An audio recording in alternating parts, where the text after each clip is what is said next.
As above, so below.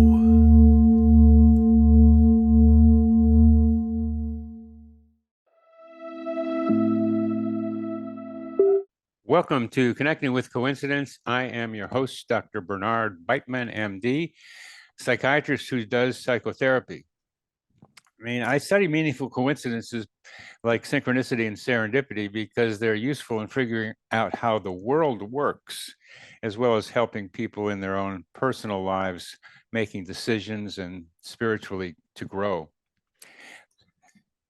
And I've been doing this as a psychiatrist, trying to use my experience and training to figure out meaningful coincidences. And I haven't run across too many people, exactly nobody really, a psychiatrist who's doing something similar to me. And my coincidence story for today is just about such a psychiatrist, whom we will be meeting today in today's interview.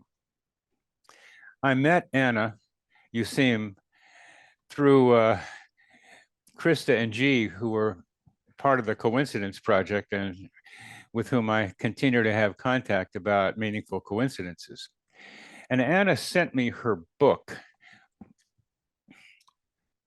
Fulfillment, which is wonderfully written, and especially wonderfully written for me because her writing style is very much like mine. She's a psychiatrist.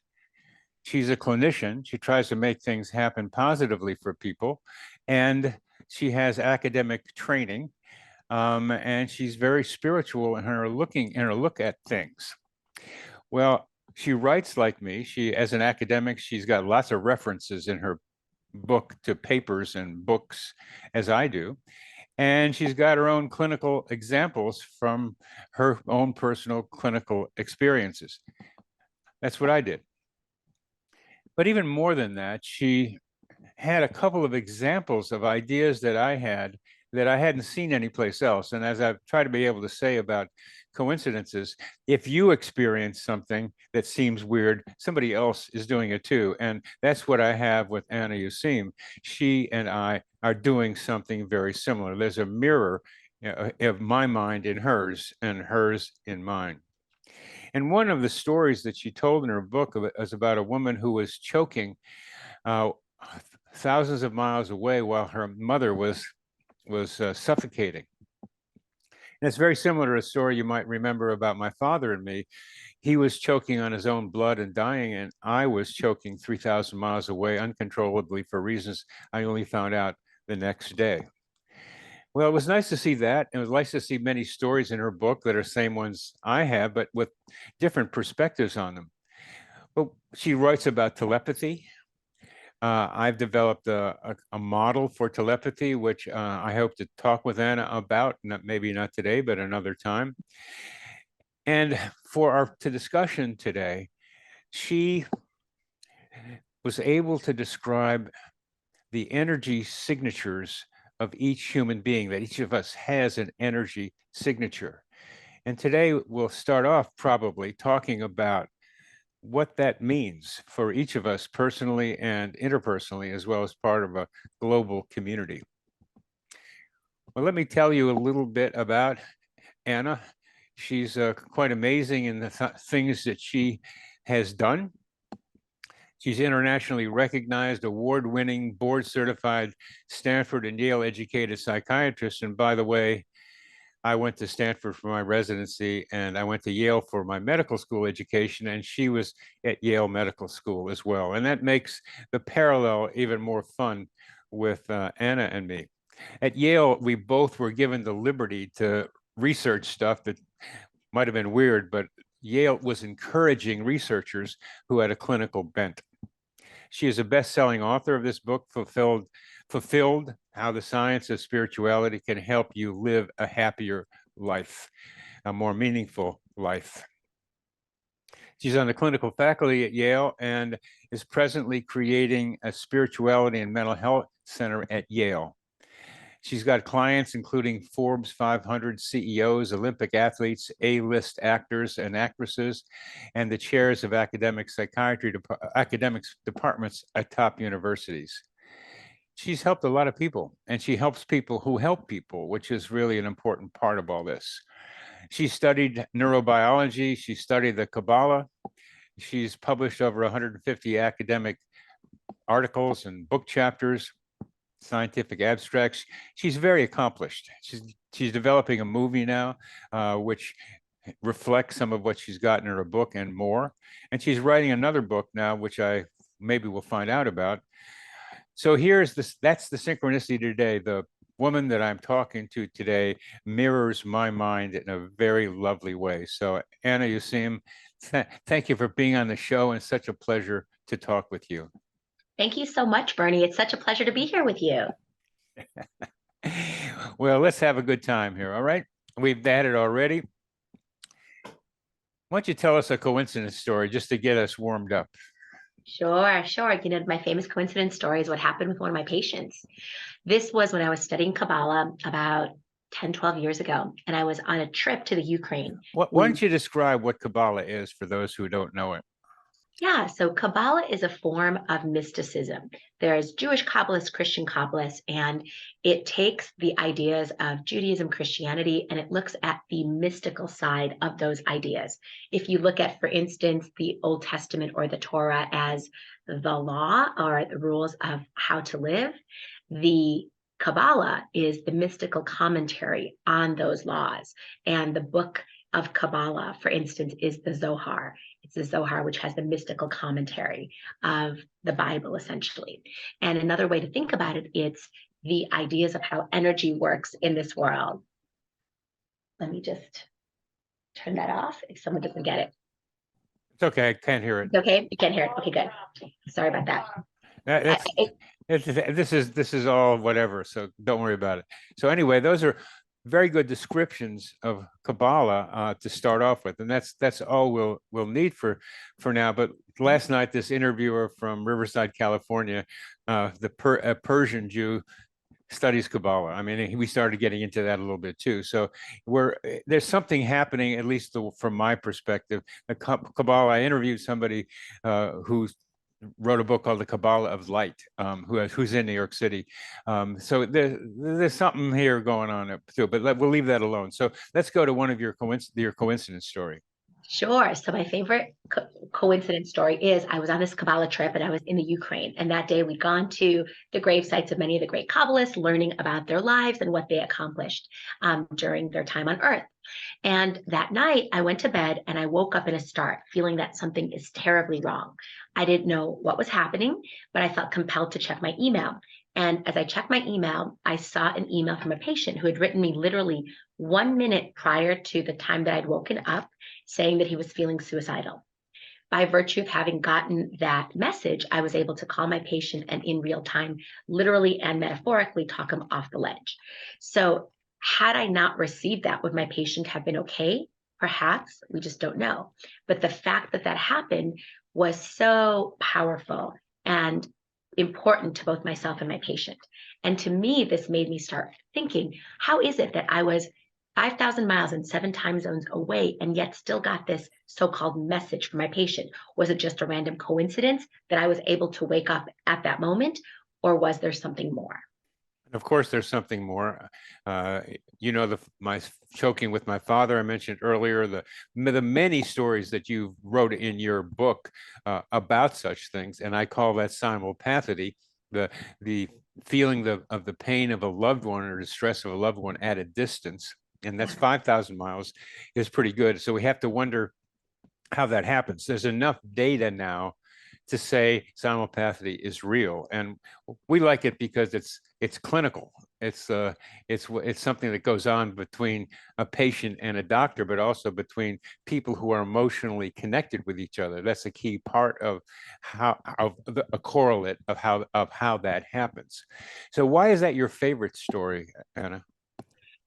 It's my favorite story because it had a profound effect on both myself and my patient, and because it was so interesting in that something happened to me. I woke up and I got a so-called telepathic message about somebody that I care deeply about, but who was also so far away. And this idea of how interconnected we are as human beings across distances and also across time. So it makes you think about time and space and the continuum of time and space, and really put into perspective. Are we really separate from the people who are 5,000 miles away, or are we on some other level completely connected, and distance really makes no difference at all? I think we can talk about whether it makes a difference or not. I think it probably does, but not a difference that seems like a difference right now, because it happens around the same time. But that the idea of being connected has been said many, many times. So what I'm trying to do, and I think you might be trying to do, is not whether we're connected. We are part of something more, a greater mind, as some people call it, but I prefer to do our mental atmosphere. That it's just that it's still contained here within what we know about Earth. There's more out there, but it's enough complication for me being right here, and this psychosphere is where these connections can be monitored and examined, and I think probably tested if when we figure out what the model might be. So you profoundly knew telepathy exists, that people connect like this way, and there's some connection between people, and obviously between you and your patients, as with me and my patients, there's telepathy that happens there, as in your book you were describing, and other people having it too. But I mentioned to you a guy who's a psychoanalyst whose patient was writing a novel that was mostly about him, but they never really found out until much later. Something like what you described, but much bigger. So this is really fun. I mean, this is like being in a playground and saying, "Hey, look over here! what I found." It's like, "Hey, what is this?" And you pick it up and go, "I don't know what it is. What do you think it is?" It's kind of like playing around with it. That's what I like about it. It's just a lot of fun, because in its adventure of discovery and wonder, based on curiosity, and so that's what you've got. So one of the things that I loved about your book, among many, is the idea of an energy signature, that each of us has an energy signature, kind of like a fingerprint.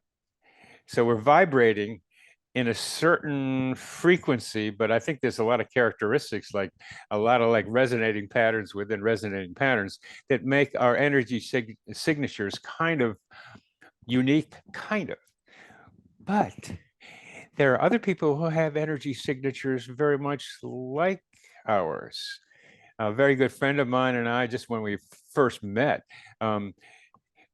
she put her hand over around where my energy pattern was, and and can put it back to her energy field, and she said, "It's the same."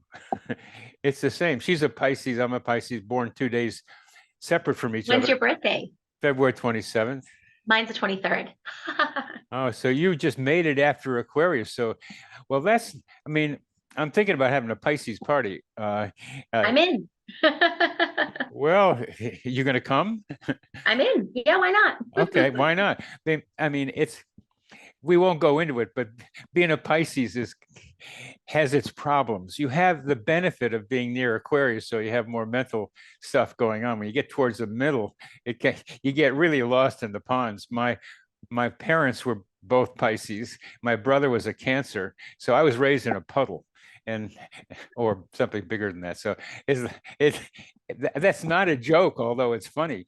It really had an impact. But I totally get it. And I have a number of Pisces friends that we can invite to your Pisces party. they'd come to Charlottesville?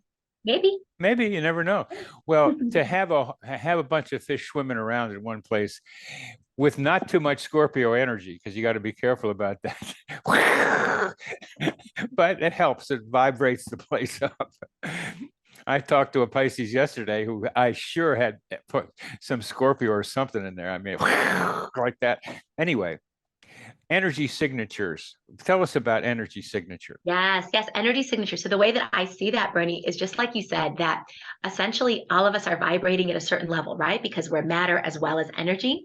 And as matter, we are vibrating. We have a vibrational frequency. And anything and everything that we do, whether it's our thoughts, our emotions, our behaviors, either increase or decrease that. The higher our vibrational frequency, the faster by vibrating, the higher our consciousness, essentially, the more expanded we are, the more in line with our hearts we are, the greater of a destiny we can draw in, and the more we're going to draw in people like ourselves. And then every now and then, as we fall down, as we go down a rabbit hole, as we, go into regret, despair, sadness, fear, all the manifestations of ego that can take us down rabbit holes, then our vibrational frequency falls and we draw in destinies and individuals and experiences that are a little bit lower.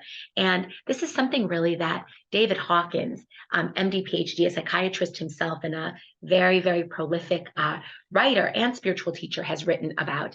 And this is the essentially levels of consciousness that all of us have. And he said that the average at that point was about 207, but there are many variations, and people at the very top have a very high level of consciousness. They're the avatars of consciousness.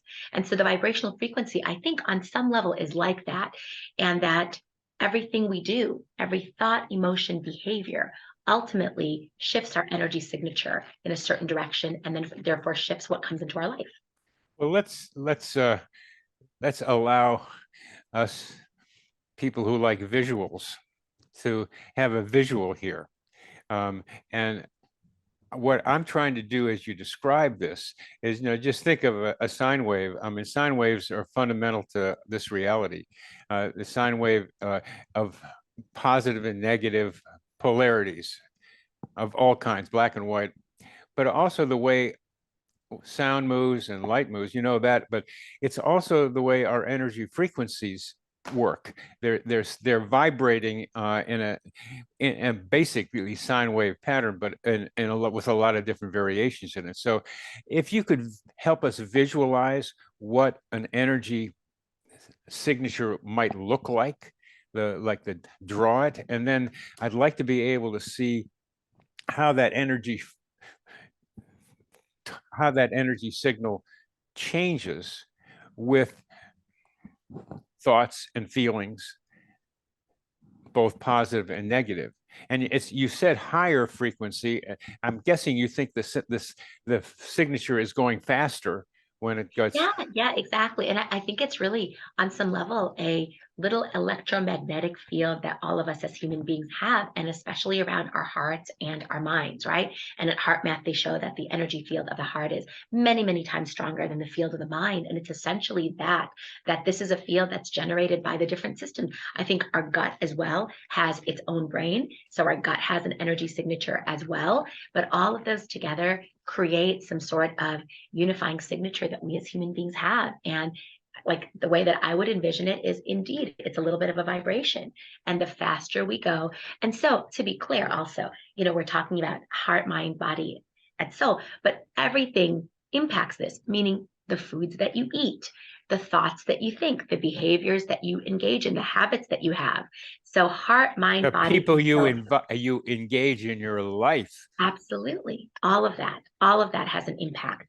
And ultimately that results in your thoughts and your emotions. And those are two very, very potent things that affect your frequency. And there are people who are thinking the right thoughts, feeling the right emotions, but sometimes they might have things with the body that doesn't allow their body to reach a high enough level, whether it could be illness of some sort or diet or something that's a little bit off. So I really believe that all parts of the human organism to some degree have to be aligned with authenticity and soul alignment. So alignment of mind, body, and soul to really draw in what it is that is your highest destiny. You mentioned the energy pattern of the brain. Yes, we've got that. The stronger energy pattern from the heart, the gut's own energy pattern, which you've mentioned, and they accumulate together. They come together to have the energy signature that goes out from you, that it is what other people can pick up and is the totality of what you're experiencing now. So it's an integrative thing, and just the mathematics of putting those three somewhat different sources of energy would be fun to be thinking about, but that's as far as I'm going to do it. But you just see three different things coming out from you and somehow coming together somehow to create the energy signature that, let's say, I can pick up from you. But you mentioned a fourth thing, just kind of quickly, soul. And you imply that there's an energy signature of each soul. Could you talk about that? Yeah, and so the soul is a very interesting concept, Bernie, I think as you and I both know, and it's something that you're really not taught about in medical school. And for No. me, this was quite the trip to complete my medical schooling, start my residency, and then really be presented with this concept of soul and take a deep dive to try to understand this. To try to understand this by starting to learn Kabbalah, going to different lectures at churches and synagogues, but then also starting a deeper inquiry into it by traveling around the world and asking many people from many different healing and spiritual modalities, what is the soul? And that included being in ashrams in India, learning Buddhist meditation in Thailand, learning from different shamans in South Africa and South America. And in Israel, learning from the people from the different religious communities there.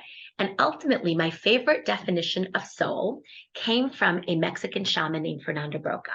And he described the soul as being comprised of two parts. One part is that which connects us to everybody and everything. So people often say we're one unified soul, and that's what they mean. The other part of the soul is that which encapsulates your own uniqueness. So what you bring into the world that nobody else can.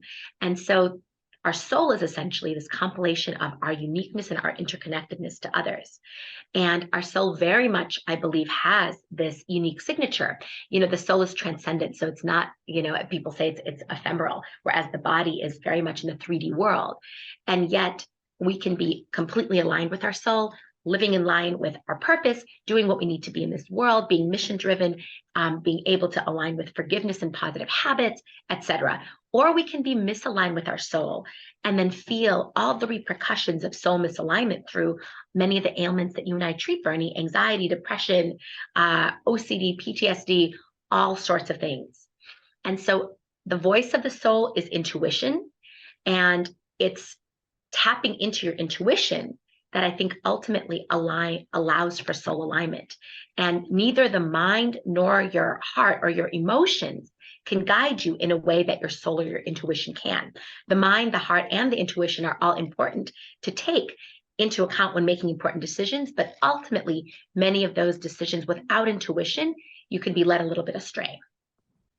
We need to define intuition, and we're not going to do it now. It's a grab bag of many different things for many different people, and it just needs better. I'm glad to hear so many people talking about it, but when I hear them talking about it, it's still stuff comes out of there. But anyway, you understand what I'm asking you is that you suggested or seem to suggest that our soul also has a vibrational frequency. So for vibrational frequency, I believe that it's more contained in the body, and yet the soul So when I say vibrational frequency, I mean the physical vibrational frequency, but also the metaphor of a vibrational frequency, like you and I talk about the energy signature. And from that perspective, absolutely, our soul has that. We all come in with different levels of souls, older souls, younger souls, souls with different missions. And then we make choices that are aligned with our soul and help propel us to where we need to go, or that are misaligned and then lead to some growth opportunities for us and perhaps some hardships. And so for sure, I think every part of us has some form of energy signature, either physically or metaphorically. And the soul is certainly part of that too. I don't get the difference between physical and metaphorical here. Yeah. Yeah. Because I think the soul is this ephemeral, transcendent entity. And I'm not sure if something energetic per se has a vibrational frequency, as does something that is made of matter or physical. Aha. All right. But if you listen to yourself, you implied that the soul contributes to the energy signature of the person. Very much so. Very much so. Well, yes. okay. Again, we're getting into the mind-brain problem. So where's the link between your soul and your version of the soul and the energy signature that comes out of the body? Exactly. And I think that's the question. That's the unanswered question of science. How are the soul, the mind, the spirit, the body, how are they connected and at what level? We all know that they're connected. We all know that the body exists in the three-dimensional world. We have a mind. is the mind purely the brain, the reductionist model, or is the mind actually transcendent, and the brain and our body are a filter through which the three-dimensional time-space reality can be channeled into the here and now? So these are, I think, all very big questions Well, as to how these things are connected. Exactly. for you Stanford philosophers, that's the hard question of philosophy, the connection between the two. But you've just given me a hint that I think the soul peaks in to the other three with some kind of energy as well. I think you intuitively were saying that without really, now that I'm challenging you, you're separating them. I think you're probably right in the first way that you're talking about it, because when you say, I met somebody who is a good soul, what's happened is probably what you were suggesting getting to your soul is knowing what your purpose here is, mission driven, as well as knowing how you're connected and that you're connected and experience your connection with what's around you. Those two are essential parts of being a soul. I think that's a great definition. Going to Mexico and coming up with that from it, nice and simple. That's the kind of clarity us dumb Yale people need to have, because we want to be able to understand it. And part of the fun of being smart and going to good schools is you can ask dumb questions, and that's what we're doing right now. They're not dumb. They're just like, I don't know. So I can ask, because I know I can ask questions sometimes that are useful for trying to figure out things. So I think we can see what you say about this, but what I'm interested in so much as a clinician for humanity is to be able to help people do what you just described the soul is intended for: purpose, individual purpose, and individual connection to the greater something or other, and being able to somehow psychotherapeutic, spiritually, synchronistically, which I think coincidences can help with that, helping people get to being in contact with and expressing their soul is going to have a major impact on the energy signature. Absolutely. And I think that the soul is one of those things, Bernie, that we never see. Like, we see the body directly. I see you, you see me. We don't see the soul directly. We see the soul through inference. We see the soul by virtue of the consequences of somebody's life, which then enables us to deduce how aligned or misaligned they are with their soul. Exactly what you said. Well, I'm getting so that I think I can pick up right from somebody. It's not a metaphorical, it's not indirect, it's really right there. And the more I'm able to be in my soul and my purpose, the more that, as you know, elicits that response from other people. And that's part, sometimes it's quite surprising. I'm just being myself. Oh, what? So yeah. And I know what you mean with that too, because, especially now, I think things are so much more telehealth. But I remember when I would see patients in an office for many, many hours a day for many years, you can come in, and after a patient would leave, you don't just have what the patient told you and they're presenting complaints. You have the gestalt, you have the soul of the person, you know what their issues are, you know what their struggles are, you have 20 different frameworks through which to interpret them. You really feel like you see their soul. It's very deep, but you don't really see their soul, because what does the soul look like? But you feel their soul. you feel it, yeah. feel it, and that's real. That's real too. Yeah. And that's feeling it, Anna, with your heart, your body. Maybe all three of the modalities you're talking about are the way you pick up somebody's soul. So that was the soul digression. That I love it. I love it. I think it's so right. Like, how do you? No one's ever asked me, how do you conceptualize someone's soul? What does it look like? How does it connect to the mind and body? And those are the key questions, really, of science, and that you and I are pondering. That's what we're pondering. That's what Yale wants us to do: ask the questions that they don't know how to ask.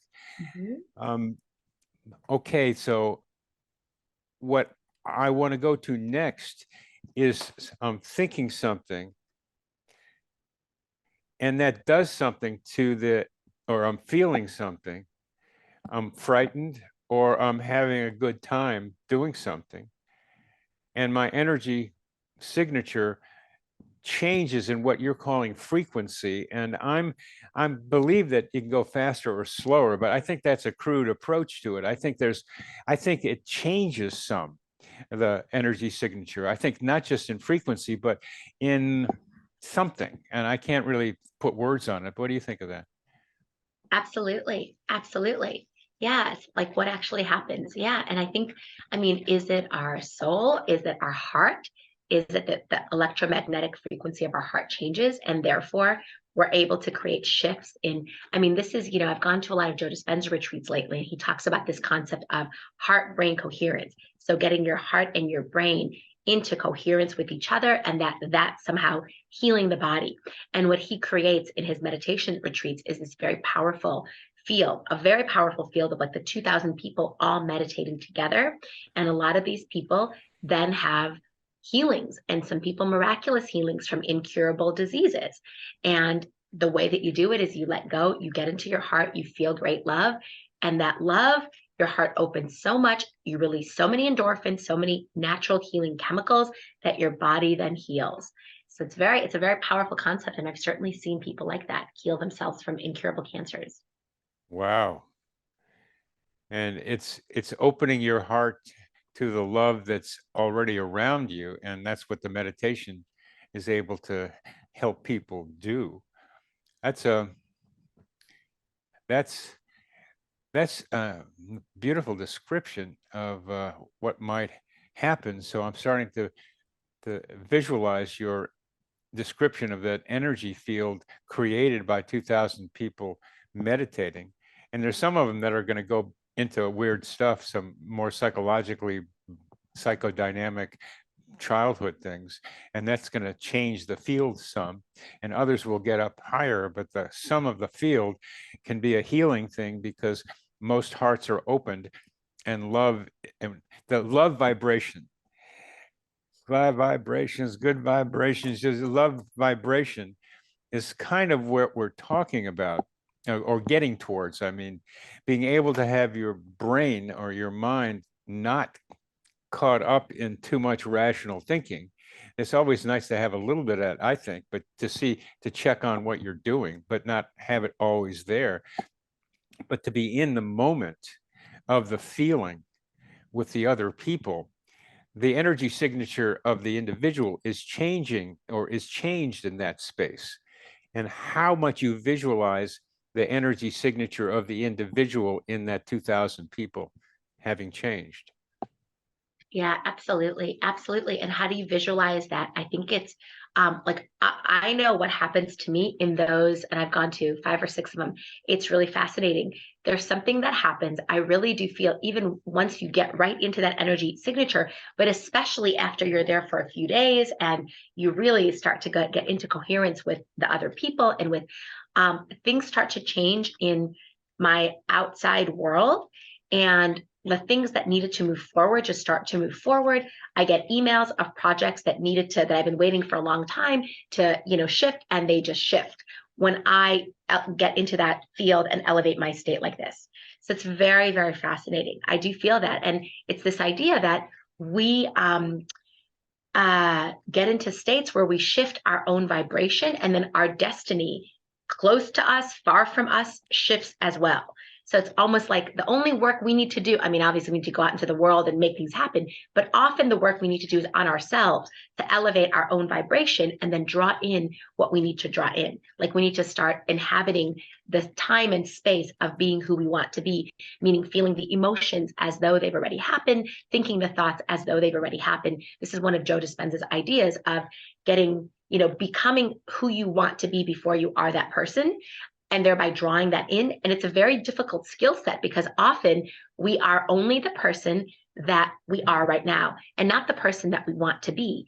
And so to become who we want to be and to learn how to feel emotions before they actually come is a whole different skill set nobody's taught. It's very interesting.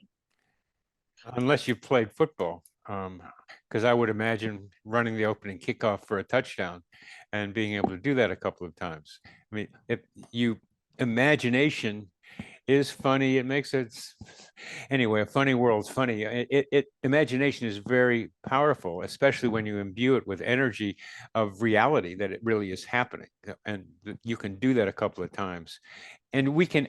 What I noticed recently is this good friend of mine was imagining something, and that helped me imagine it, but I didn't know she was imagining it.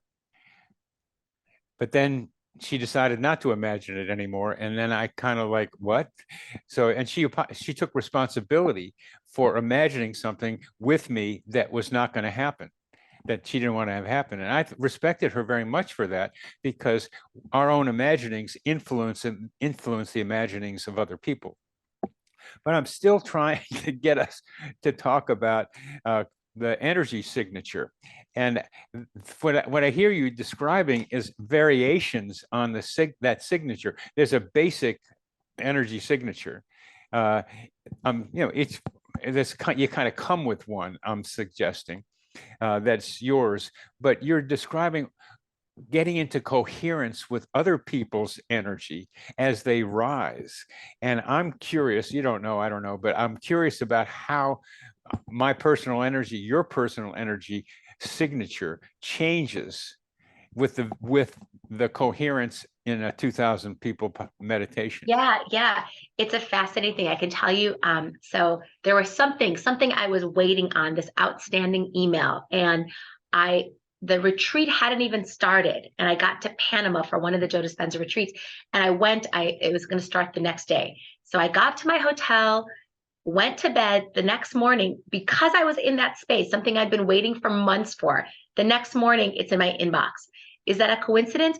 It would be a coincidence unless it happened every single time I went to a Joe Dispenza thing, that every time something like that shifts, So it's very interesting. And the retreat hadn't even started yet, but like the people had gotten there and the coherence was already starting. But this is the other thing that I always notice in my life is time slippage, this idea of time moving forwards and backwards.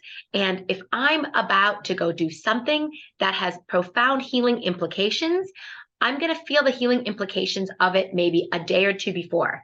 Like I will just slip into that time and already borrow that time. It's a very fascinating thing. And I've noticed that, and a lot of my patients describe that too. They're like, we made an appointment with you and I've had these horrible anxiety symptoms, but then the day before, the anxiety symptoms just went away.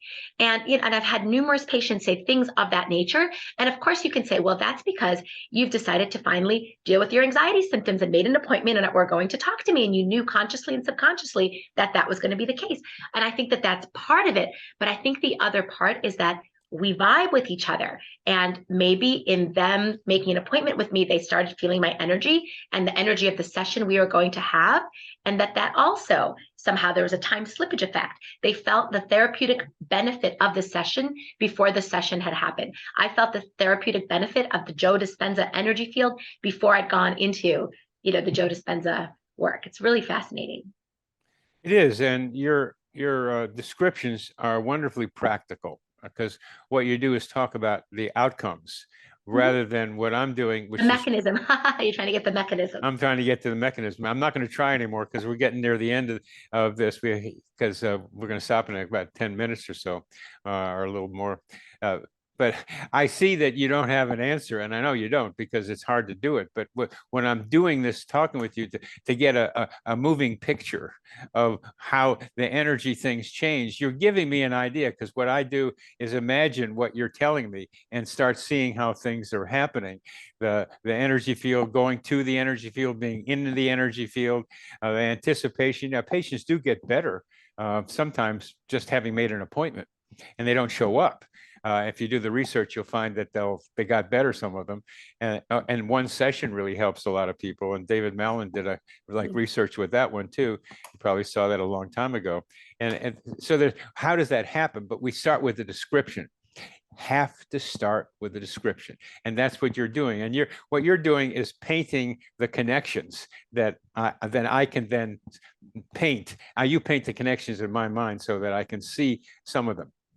And I would say that the mechanism, if I were to distill it down to a mechanism somewhere in the heart, it would be heart coherence and getting into like a heart rate variability that lowers your sympathetic system, increases your parasympathetic system, gets your brain and coherent with your brain waves, bringing your brain waves into either a meditative state of delta or theta to, some degree, or low beta, so that your brain is a little bit more relaxed. So you can be in a state of receiving downloads, receiving information, receiving a sense of peace, and that your heart is open. The heart coherence is open to love, yourself, open to connecting with other people, as opposed to being closed and where you're too much in your brain. So open heart, permeable mind, and being able to be receptive to what comes in. And having your body be in decent enough shape. Precisely. And that's a huge part, because we could be doing all the spiritual work that we are doing, but if at the end of the day, we're not caring for our body, and that our body, it's going to limit how much we can ascend.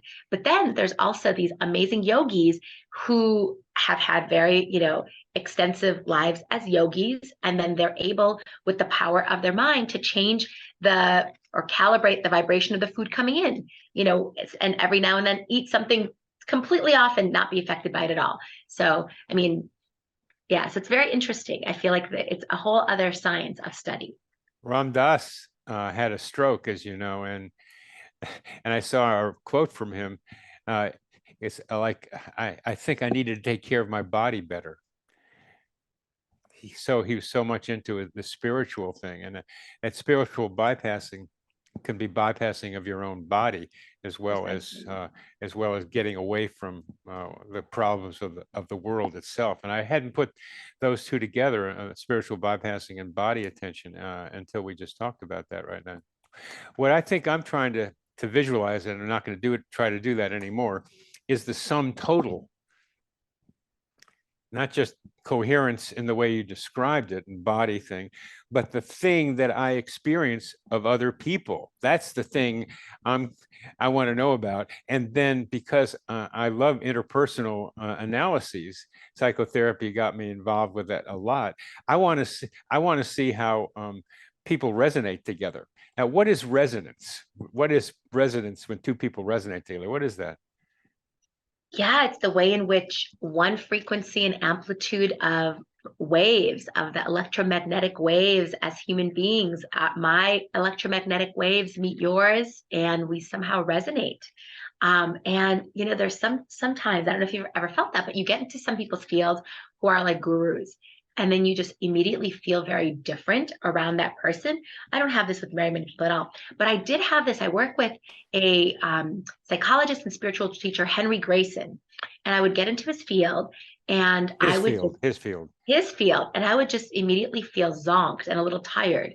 Not in a bad way, but his energy was very, very high and very expansive, and it would affect me to like the point of like calming me down, like, Anna, chill out. So it happens. These people, even in our profession, but sometimes you get into the field of a guru and you just feel this, and everybody else has different energies. Like, I think about Amma, the hugging saint, from India, the woman who comes and hugs everybody. I've been in her energy field. There's nothing at all sedating about her field. It is so uplifting and amazing. And people come into her field and get hugged by her and it just elevates their consciousness. So it's very interesting. Increasingly, I've hugged people and tears come to their eyes because it feels so good. And I'm going like, what's going on here? And so it's a reflection of some kind of change in me that allows that to happen. One guy hugged me, and then he went away, and he says, I got to get some more of that. So come back and hug. They're getting something. And I wonder if sometimes in that case, where that was an energy vampire thing, as you were described nicely in your book too. I'm so glad you bring that phrase in, that some people will take the energy that we may have that's higher and take it into themselves, almost like stealing blood from us. It's so interesting, right? That we are all affecting each other. And, I had this once, for sure. I think that happens very much. It just reminds me of a patient I had in one of my first years when I had a supervisor. And it was a patient who would come in, a young woman, and she would come into the room, and I would immediately just get so exhausted. And it would happen with nobody else. And I'm like, what is this? And I asked my supervisor, here's what happens. And they're like, she is enraged about something. And and that energy is somehow coming and zonking you. And it ended up that was exactly the case. And when I would ask her, I would tell her, when you come in, I sometimes feel this fatigue immediately. And it makes me wonder, that sometimes happens when you might be angry about something. What could you be carrying anger that you and I haven't explored? And then she went into these dreams that she had about an ex-boyfriend where she was murdering him. And, like she had a lot of rage towards an ex-boyfriend. And it wasn't something that she and I had really consciously processed. And as soon as we processed it, I stopped feeling tired in those sessions. Like like whatever that transaction was, it was processed, metabolized, and released. Wonderful. And that gets us to the slips of the tongue that you described.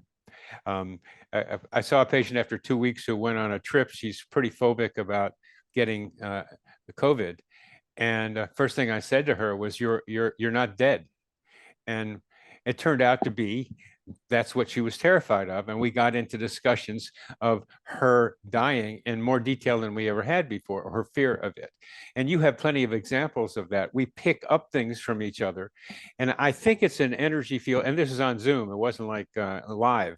And I'm getting more sensitive to picking up energy through the Zoom. I can feel somebody's love coming through Zoom now, not as strong, but it's there. And look into their minds. I can watch their minds as a kind of trying to watch with yours. It's potential to do that. But we enter into these, I'll call it with you, electromagnetic fields that contain energy and information.